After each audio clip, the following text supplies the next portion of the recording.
সুপ্রিয় দর্শক, সবাইকে স্বাগত জানাচ্ছি বৈশাখী টেলিভিশনের অনুসন্ধানমূলক অনুষ্ঠান ক্রাইম অ্যান্ড ফলো আপে। আপনাদের সাথে আছি আমি জেউজুবায়ের। দর্শক, ক্রমবর্ধমান জনসংখ্যার চাপে এমনিতেই জর্জরিত মহানগরী ঢাকা আছে হাজারো সমস্যা, তার উপর মরার উপর খাড়ার ঘা, দখল আর দূষণ। ঢাকায় আছে অসংখ্য নদী খাল, এসব খাল যেমন জলাবদ্ধতা নিরসনে কাজ করে পয় নিষ্কাশনেও। তাই এসব নদী খাল ঢাকার লাইফলাইন হিসেবে বিবেচিত। গত ৩২ বছরে ঢাকা থেকে হারিয়ে গেছে প্রায় ৪০টি খাল। কোথাও এসব খাল পরিণত হয়েছে ময়লার ভাগাড়ে। যে খালগুলো এখনো কোনো মতে টিকে আছে সেগুলোতে আবাসিক ও বাণিজ্যিক ভবনগুলোর পয়ঃবর্জ্যের অবৈধ সংযোগ দেওয়া হয়েছে। এই দূষিত বর্জ্য সরাসরি মিশছে খাল, জলাশয়, এমনকি শহরের স্টর্ম ওয়াটার ড্রেনের সাথে, যা পরিবেশ ও জনস্বাস্থ্যের জন্য এক ভয়াবহ হুমকি তৈরি করছে। সরকার আসে, সরকার যায়, কিন্তু খাল উদ্ধারের নামে লোক দেখানো পদক্ষেপ ছাড়া পরিত্রাণ মেলে না নগরবাসী। কেউ কেউ ব্যক্তিগত উদ্যোগে এগিয়ে এলেও ব্যক্তিগত স্বার্থে সেখানে বাধা হয়ে দাঁড়ায় ক্ষমতাশালীরা। এ থেকে পরিত্রাণের উপায় কি? কেন এমন হচ্ছে? সরকারি বা এসব ব্যাপারে কি পদক্ষেপ নিচ্ছে? এসবেরই বিস্তারিত তুলে ধরবো আজকের ক্রাইম অ্যান্ড ফলো আপে।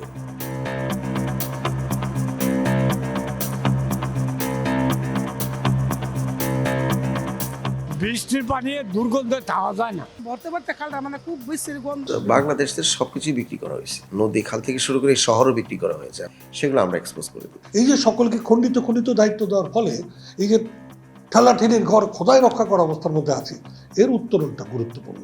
বিগত সরকারের সময় এইসব উদ্ধার অভিযানের সময় যে দুর্নীতি দেখেছি, অনিয়ম দেখেছি, সেইটার পুনরাবৃত্তি আমরা চাই না।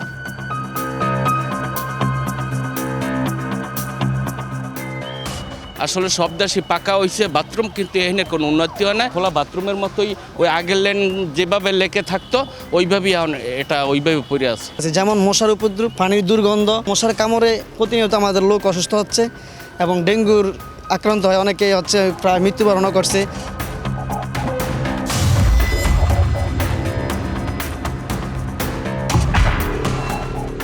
এটা হচ্ছে একটা বনানী সোসাইটি, তো এখানে সরাসরি মলমূত্র ত্যাগ থেকে শুরু করে যত আবর্জনা আছে, পরিবেশ বান্ধব বলতে আসলে ওইভাবে কিছুই নাই।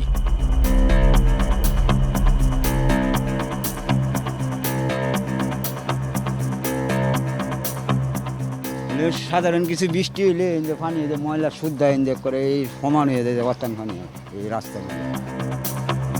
কিছুদিন আগে একটা প্রাইভেট কার এদিক দিয়ে পড়ে গেছে খালের মধ্যে।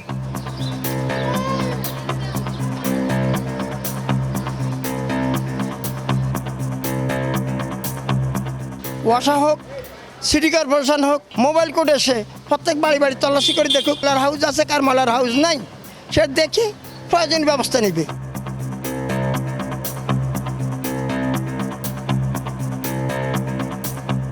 প্রথমে আমরা আপনাদের রাজধানীর অভিজাত এলাকা গুলশান বনানী নিয়ে যাব। এই এলাকায় আছে এক সুবিশাল লেক। এই লেকের একটি অংশ বনানীকে সংযুক্ত করেছে। একসময় সৌন্দর্য বর্ধন, জীববৈচিত্র্য রক্ষা এবং পরিবেশের ভারসাম্য নিয়ন্ত্রণে গুরুত্বপূর্ণ ভূমিকা পালন করত গুলশান লেক। পরিতাপের বিষয়, সময়ের সাথে বনানীকে সংযুক্ত করা এই সরু অংশটি এখন দূষণ, দুর্গন্ধ আর মশার আতুরঘরে পরিণত হয়েছে। দেখার যেন কেউ নেই। বনানীর এই এলাকায় গড়ে উঠেছে ন্যাম ভবন সহ অসংখ্য বহুতল ভবন। গুলশান লেক হতে আসা এই সংযোগ লেকটিকে ঘিরে এলাকাবাসীর জন্য তৈরি করা হয়েছে ওয়াকিং ওয়ে।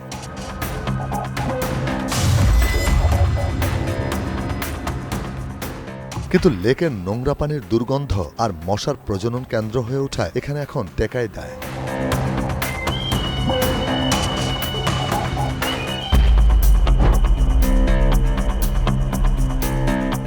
আশপাশ সহ ঢাকা ক্যান্টনমেন্ট এলাকার সব পানি এবং পয়ঃবর্জ্য এসে মেশে এই লেকটিতে।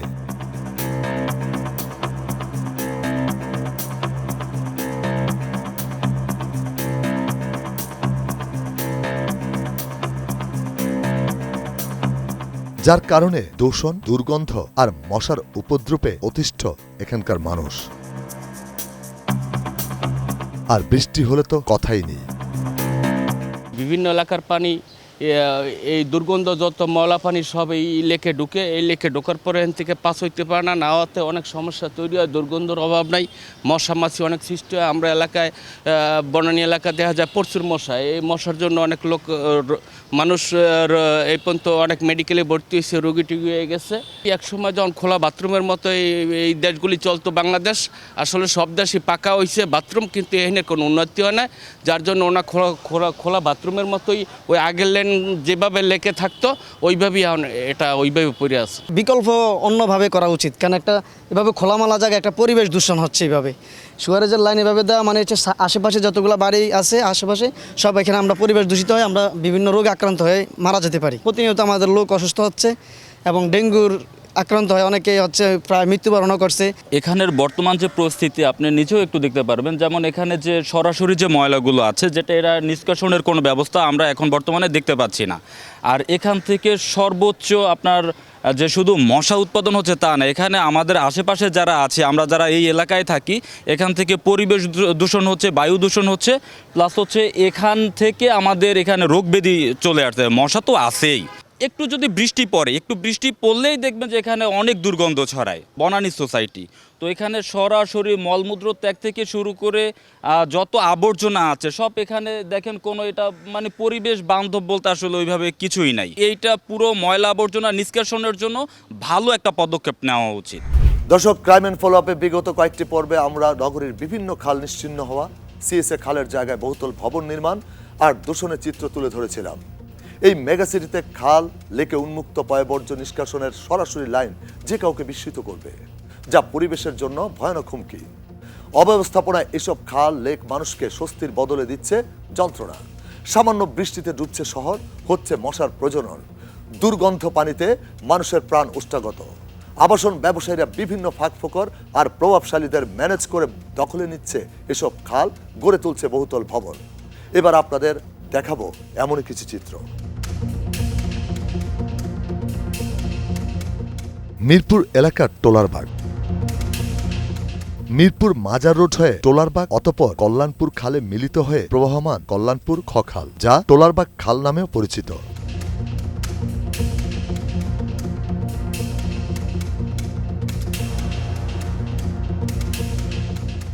খালের জায়গা দখল করে এখানে নির্মাণ করা হয়েছে রাস্তা, কালভার্ট। সংকুচিত হতে হতে এখন খালটি মরতে বসেছে। কালভার্টটি নিচু হওয়ায় ময়লা আটকে পানি প্রবাহ পথ অনেকটা ধীরগতি। সামান্য বৃষ্টি হলেই খাল ভরে ময়লা ও দুর্গন্ধ পানিতে তলিয়ে যায় টোলারবাগ সহ আশপাশের এলাকা।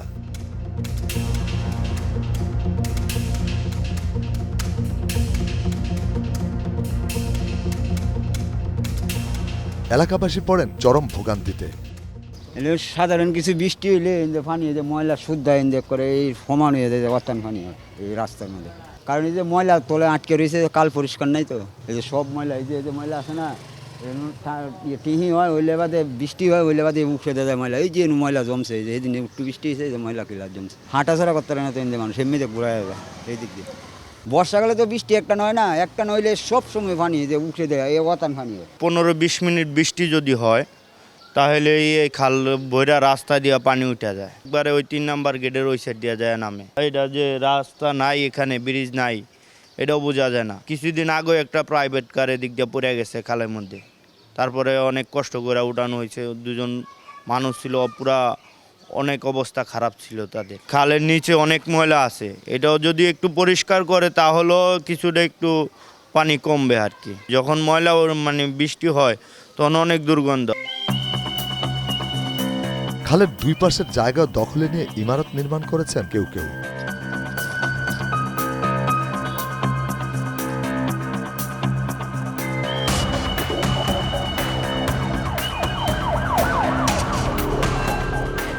তার উপর আবাসিক, বাণিজ্যিক ভবনের পয়ঃবর্জ্য নিষ্কাশনের সুয়ারেজ লাইন সংযোগ দেওয়া হয়েছে খালে, যার কারণে দুর্গন্ধ, পরিবেশ বিপর্যয় এবং মশার উপদ্রবে অতিষ্ঠ এলাকাবাসী।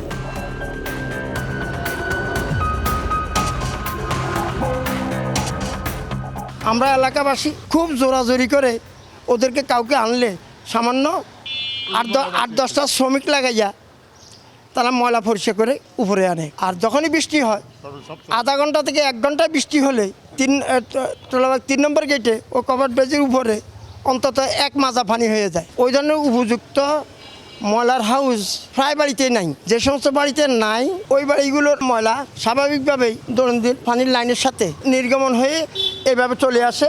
এই যে আপনি দেখলেই দেখবেন যে প্রত্যেক খালের ইয়েতেই এই মুখ রয়ে গেছে, সেখান থেকে তাজা ময়লা পড়ে এবং এই যে খালে দেখা যায় সব হলুদ রঙের তাজা ময়লাগুলি আছে।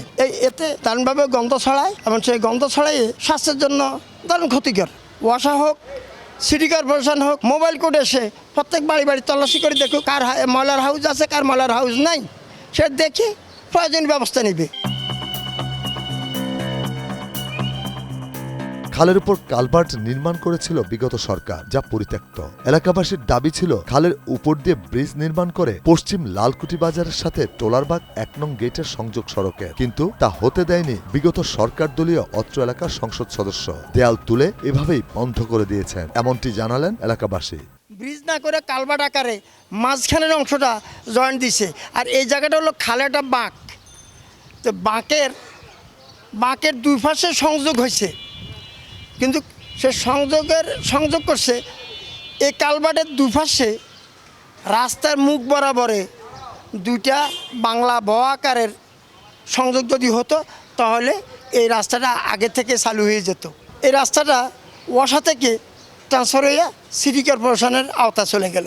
আওতা যাওয়ার পরে এই রাস্তাটা ওই সংযোগটা আর চালু হয়নি, যেহেতু উপযুক্ততার অভাবে চালুও হয় নাই। উপরন্তু সাবেক এমপি আসলামুল হক এই রাস্তাটা ওই না থাকার কারণে আপাতত বন্ধ রাখার সিদ্ধান্ত নিছে এবং সে অনুযায়ী এই যে পাশেই টোলারবাগ 1 নম্বর সড়কের এই মুখ বরাবরে একটা দেওয়াল দিয়ে প্রতিবন্ধকতা করে রাখছে। এবার আপনাদের নিয়ে যেতে চাই মোহাম্মদপুর এলাকায়।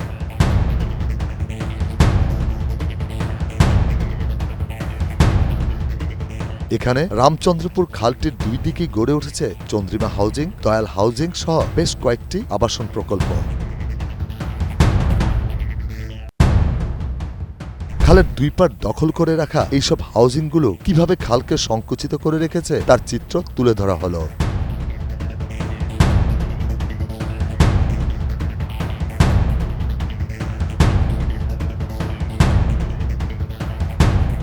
খাল লেক রক্ষণাবেক্ষণ এবং তার তদারকি গুরুত্বপূর্ণ।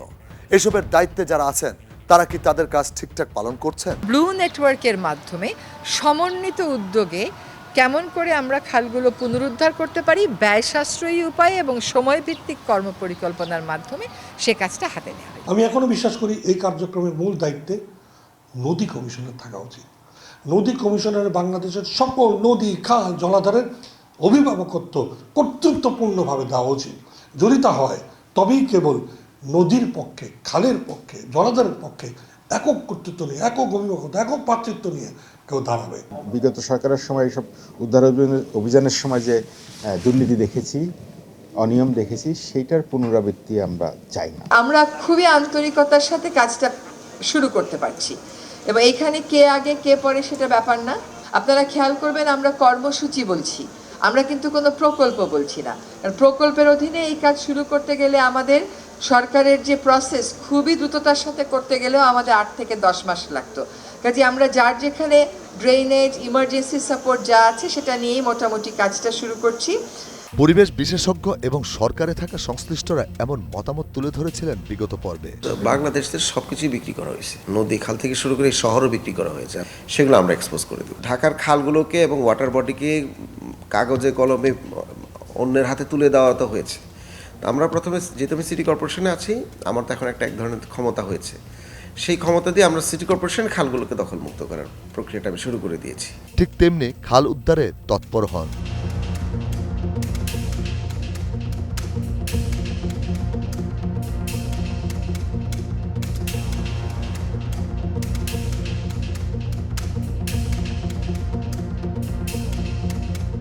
কিন্তু তার ঠিকমতো হচ্ছে কিনা তা নিয়ে সংশয় প্রকাশ করেন পরিবেশ বিশেষজ্ঞরা। এই ব্লু টাওয়ার উদ্ধার ক্ষেত্রে এই পরিকল্পনা না করে ঘোরার আগে গাড়ি জুড়ে দেওয়ার যে প্রবণতা, এটা আরেকবার প্রহসনের পুনরাবৃত্তি হবে কিনা আমাদের সংশয় রয়েছে। সার্বিকতা নির্ভর পরিকল্পনা প্রণয়ন করে অন্য কামিং সরকারগুলিকে, আগত সরকারকে একটা যুদ্ধবদ্ধ কার্যক্রমের মধ্যে আটঘাট করে বেঁধে ফেলা, যদি তা করা যায় আগামী দিনে হয়তো এই সংস্কার হবে পরিবেশ বান্ধব, জনবান্ধব নগর গড়ার সবচেয়ে বড় সংস্কার। এই খাল উদ্ধারগুলো শুধু উদ্ধার কাজটাই হবে, এইটার জন্য বাজনাটা বেশি না হয়। আরেকটা হলো করাপশন যেন না হয়, তাহলে তো যেই লাউ সেই কদু হয়ে যাবে। তাদের সংশয়ের কিছু নেই বলে জানিয়ে ঢাকা উত্তর সিটি কর্পোরেশনের প্রশাসক মোহাম্মদ এজাজ বলেছিলেন, ধাপে ধাপে খাল উদ্ধারের কাজ করতে হবে। ডেফিনেটলি সীমানা নির্ধারণ করা লাগবে। সীমানা নির্ধারণ 4 বছরেও হয় নাই। আমি কি তাহলে ওয়াটার লগিংয়ের জন্য ময়লা পরিষ্কার করবো না? এটা তো আমার করতেই হবে। I have to be very pragmatic এবং প্র্যাকটিক্যাল। কিন্তু সীমানা নির্ধারণ আমরা তো করে ফেলছি, আমরা বলতেছি তো, সুতরাং এই আলোচনায় অবান্তর। তারপরেও বাংলাদেশে যারা খাল বিল এবং অন্যান্য বিষয় নিয়ে যারা বিশেষজ্ঞ, আমরা তাদেরকে ডাকছি, তাদেরকে ডেকে তাদের কথা আমরা সিটি কর্পোরেশনে এসে শুনতে চাই। খাল দখল, বাড়ির ময়লা আবর্জনার অব্যবস্থাপনা, সাথে আবাসিক বাণিজ্যিক ভবনগুলো থেকে পয়ঃবর্জ্য নিষ্কাশনের পাইপলাইন, জলাধার, ড্রেনের সাথে সংযোগের কারণে পরিবেশ দূষণের পাশাপাশি নগরবাসী আছেন মারাত্মক স্বাস্থ্য ঝুঁকিতে। খাল দূষণ আর দখল মুক্ত করতে বর্তমান সরকারের কিছু উদ্যোগ আমরা আপনাদের দেখিয়েছিলাম। আবাসিক এবং বাণিজ্যিক ভবন ও এলাকার পয়ঃবর্জ্য খাল জলাধারে যারা সরাসরি ফেলছে, তাদের ব্যাপারে কি উদ্যোগ নিচ্ছে সরকার?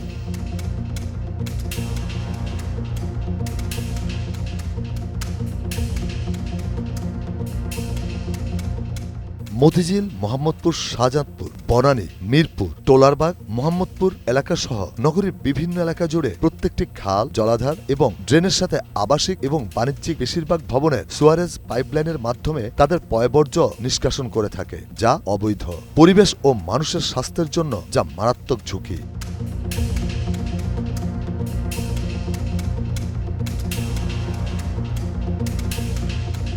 নগরবাসীকে স্বস্তি দিতে কি ব্যবস্থা নিয়েছে সিটি কর্পোরেশন, তা জানতে চাই আমরা ঢাকা উত্তর সিটি কর্পোরেশনের প্রশাসকের কাছে। 345 অথবা 40 কিলোমিটার খাল বা ঢাকা শহরে, ঢাকা যেটা মেট্রোপলিটন এরিয়া, সেই জায়গায় সিএসএ অথবা স্বাধীনতার পরেও ছিল, ইভেন এই 80-র দশক পর্যন্ত ছিল। কিন্তু তারপরে এই যে ফ্যাপ হইল, আমরা ঢাকার চারপাশে বেড়িবাঁধ দিয়ে ঢাকাকে শুকনো করার মানে প্ল্যান করলাম। তো শুকনো করতে গিয়ে কি শেখানো হলো, জলাধার ভরাট করে বাসা করা যায়। এটা তো আগেই চিন্তাই মানুষের ছিল না। তো জলাধার ভরাট করে বাসা করতে গিয়ে মানে হাউজিং কোম্পানিগুলো এবং সরকার সবাই মিলে তৎকালীন সময়ে রাস্তা বানিয়েছে খালের উপরে বাড়িঘর করেছে, খালের উপরে মার্কেট হয়েছে, খালকে ট্রান্সফর্ম করে বক্স করে তার উপরে রাস্তা হয়েছে। সেটা আমরা গবেষণা করে দেখছি প্রায় 120 কিলোমিটারের উপরে খাল নেটওয়ার্ক কিন্তু নাই হয়ে গেছে 90 থেকে।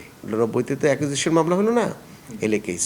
91-এর পর থেকে এটা হইলো। আমি যদি আরও পার্টিকুলারলি বলি, আমরা এসে সিটি কর্পোরেশন থেকে আমি যখন দায়িত্ব নিলাম, আমার সাথে সৈয়দ রিজওয়ানা হাসান উনি নেতৃত্ব দিলেন পুরো কাজটা, যে পানি উন্নয়ন বোর্ড একটা ব্লু নেটওয়ার্ক করবে। এই ব্লু নেটওয়ার্কটা আবার রাজুকের ব্লু নেটওয়ার্কের প্ল্যানের সাথে কিন্তু সামঞ্জস্য একই। তো সুতরাং রাজুকের যে ট্যাপের প্ল্যান, আমাদের যে প্ল্যান, লোকাল গভর্নমেন্টের যে প্ল্যান, পানি উন্নয়ন বোর্ডের প্ল্যান, এই সবগুলোকে আমরা সমন্বয় করে আমরা 108 কিলোমিটার খাল উদ্ধার করে ফেলেছি। আমাদের প্রাথমিক টার্গেট ছিল 26।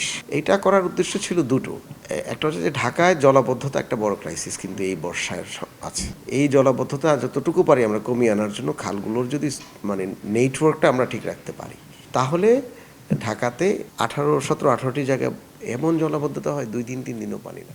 এবার আমরা আশা করতেছি 10-12টা জায়গায় এটা হবে। ঢাকার জোয়ারের পানি টঙ্গী পর্যন্ত যায়। জোয়ার যখন হয় তখন যদি ঢাকায় মাঝারি মানের বৃষ্টি হয়, তখন তো এই পানি কি নামবে? ভাটার জন্য ওয়েট করতে হবে, তাই না? তো সুতরাং এই হাইড্রোটাও বোঝাটাও গুরুত্বপূর্ণ। বৃষ্টি যদি জোয়ারের সময় হয় তাহলে পানি নামতে 2 ঘন্টা দেরি হবে, আর ভাটার সময় যদি হয় তাহলে যদি পলিথিন না থাকে তাহলে স্মুথলি পানিগুলো নেমে যাবে। এতটুকু ব্যবস্থা আমরা করেছি। আমরা তো 108 উদ্ধার করেছি, আরও উদ্ধার করবো। কনাই নামে একটা নদী আছে উত্তরায়, সেই নদীটা ব্রিটিশ গ্যাজেটিয়ার এই নদীর কথা বলা আছে, সেই নদীটা আমরা উদ্ধার করে ফেলছি। এখন সামান্য একটু বাকি আছে, অল্প ছোট। এটা প্রায় 7 কিলোমিটার। হ্যাঁ, এটা খিদির খাল আবদুল্লাপুর খাল, উত্তরা লেক, এইসব নামে এটাকে ভরাট টরাট করে অর্ধেক করে ফেলা হয়েছিল। ভবিষ্যৎ সেকেন্ড থার্ড লেয়ারের কাজ কী হবে, এটাকে পাড় বাঁধাই করা, কিছু সিভিল স্ট্রাকচার করা, ওয়াকওয়ে করা, এগুলোর জন্য অনেক টাকা পয়সা লাগবে। বাট আমরা কিন্তু প্রবাহটা ঠিক করার কারণে এটা উদ্ধার হয়ে গেছে। সিএস ধরে এবং আরএস ধরে আমরা এটাকে মেপে সীমানা ঠিক করে আমরা এটার দখল মুক্ত করব পাড়ের, সেটা চলমান।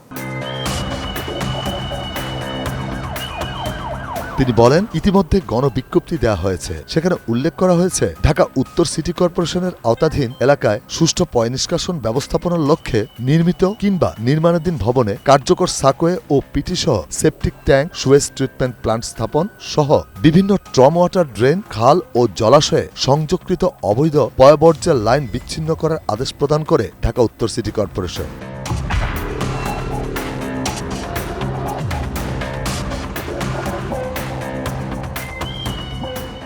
আমরা যৌথ জরিপ করাচ্ছি, যেটাতে আমাদের হচ্ছে আমরা তাদেরকে বলছি আপনাদের একজন সার্ভেয়ার আনেন, আমাদের সার্ভেয়ার থাকবে, যৌথ জরিপ করে আমরা তারপর লাল কালি দাগ দিয়ে তারপর আমরা ড্রাইভে যাব। আমরা একদম মেথডিক্যাল আইনশুদ্ধ পরিস্থিতিতে আমরা এগুচ্ছি, যেন কোনো ছাড় কোনো পক্ষ থেকে কোনো অভিযোগ না আসে। স্পেশালি যারা অ্যাফ্লুয়েন্ট আছেন, মানে সামাজিকভাবে প্রতিষ্ঠিত, তাদেরকে অর্থনৈতিক পানিশমেন্ট দিয়ে কিছু হয় না, তাকে সামাজিকভাবে প্রতিহত করতে হবে। তো সুতরাং আমরা এইসব বাড়ি ঘরে লাল রং, হলুদ রং, কমলা রং, এগুলো আমরা বাড়ির সামনে কিন্তু করে দেব।